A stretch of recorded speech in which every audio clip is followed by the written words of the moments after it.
The North Dakota Game and Fish Department issued 64,200 deer gun licenses for this year's season, 8,000 fewer than last year.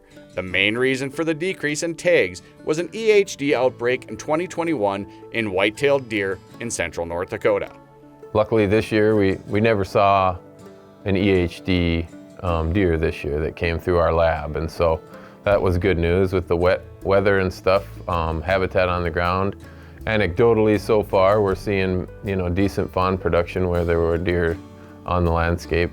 Obviously a bounce back from a disease like that is based on the amount of habitat and the quality of habitat. Anderson says on a statewide level, white-tailed deer are doing fairly well. We had good habitat. We came out of our drought finally.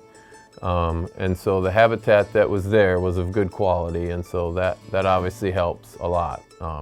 Helps replenish, body condition and things like that, and then also the ability to raise and hide a fawn to bring them into the population is increased greatly by the quality of habitat out there. Mule deer numbers are also looking pretty good this year too. We've been stable to increasing in most units, and this year we gave out a few more licenses in some of those units, but overall mule deer are doing pretty good. There are a few changes to this year's regulations deer hunters need to be aware of. New regulations that would be in place are mainly on the CWD side of things, where we found some new CWD units, and so we'd encourage people to go online or check their hunting guide to make sure they know which units they're in and which units have any restrictions that might be in place.